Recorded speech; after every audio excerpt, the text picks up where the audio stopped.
I now have the pleasure, in the tradition of the college, of presenting 3 students who have been chosen to speak for the College of Creative Studies graduating class of 2012. The first of these is Monique Ambrose, a biology major with minors in mathematics and statistical sciences. She was introduced to mathematical modeling working in Professor Sherry Briggs's lab, studying a fungal infection infesting amphibia. After graduating, she will be pursuing a PhD at UCLA, where she'll be working on mathematical modeling of other emerging infectious diseases. She has a variety of awards, including the Graduate Dean Scholar Award, the Pauley Fellowship, the Computational Biology Scholarship, and the Department of Ecology, Evolution, and Marine Biology Fellowship.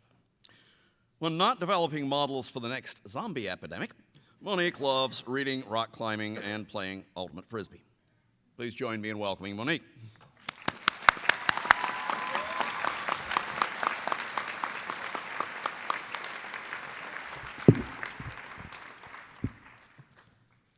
I once had a mountain biking accident in which I hit a rut, flipped over my handlebars, and landed headfirst on the ground. Even through my helmet, the blow to my head was so strong that I developed amnesia. It was the most terrifying day of my life because I completely lost the ability to store new memories. Within a matter of seconds, the knowledge of what had just happened disappeared from my mind. Fortunately, I did recover, but the experience left me with a healthy appreciation of 2 things: memory and helmets. Our memories are an integral part of who we are. We use them to learn from our mistakes and grow from our experiences. We reflect on our memories to shape our goals and motivate ourselves towards reaching our aspirations. I'm sure all graduates here have acquired many valuable memories during our time at UC Santa Barbara. This university offers so many fantastic courses, research opportunities, and extracurricular activities that it's hard to imagine how any student could emerge unchanged. But of particular importance to those of us graduating today, UCSB contains something unique in the UC system, the College of Creative Studies. And it is from CCS that I have gained the most important memories of all.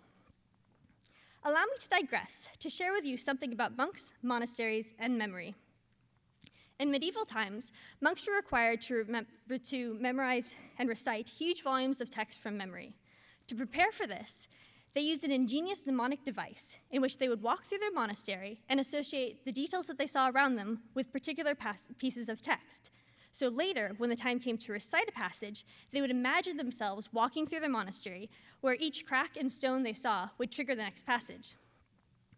We can use a similar technique to revisit our time at CCS by taking a walk through CCS's monastery, Building 494. This is the domain of a special community of students, faculty, and staff who are united by shared experiences and a love for knowledge and creativity.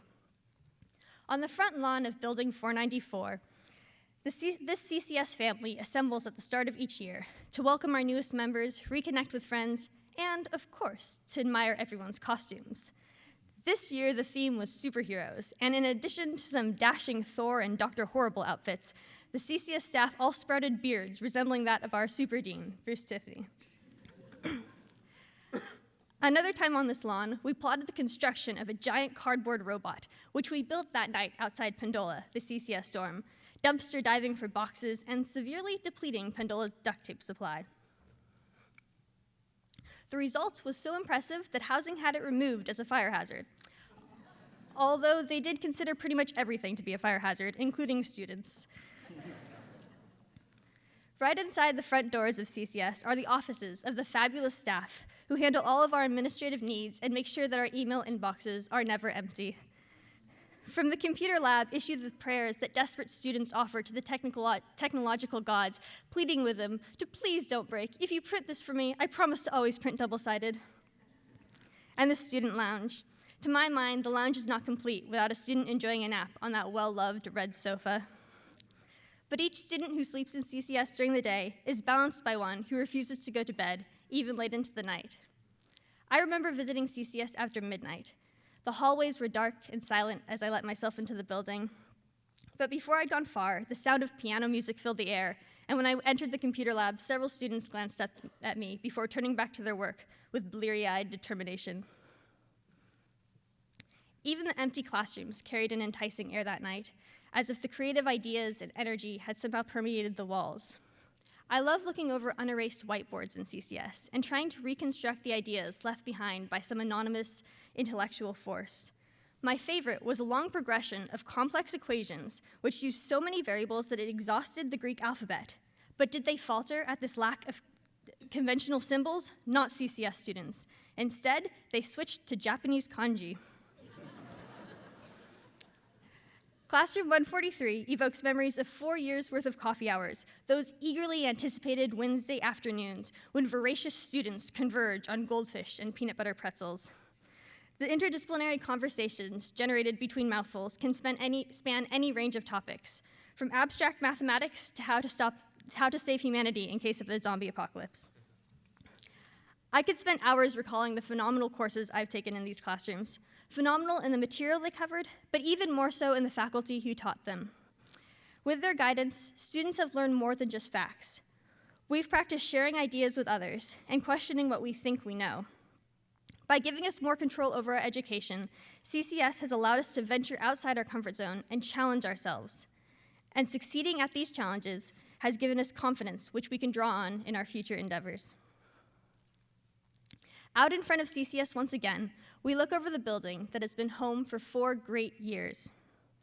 I remember when I first saw the words College of Creative Studies written on the front of the building, I thought the creative meant that it was for art, literature, and music students, and was puzzled to find that the name also encompassed 5 hard science majors. I think many people believe that creativity's place is in the arts, while facts and logic belong to the sciences. One of the most important realizations I've made while here is that CCS has it right, and it's the rest of the world that needs to change its mindset. For what does creative really mean? Characterized by originality, imaginative, and to me it seems even more than that. It embodies the spark of insight that inspires an idea, the imagination to visualize a world different than it is today, and the passion to carry out that idea and turn it into something of real value. These are undeniably essential parts of the arts, but I argue that they are just as important in the sciences and really throughout life. So, although it is now time to move on from this great program, we bring with us memories of the wisdom and experiences we gained here. Armed with these, and hopefully with our helmets, we are prepared. And anytime we need inspiration or a smile, we can relive these memories just by taking a mental walk through Building 494. Thank you.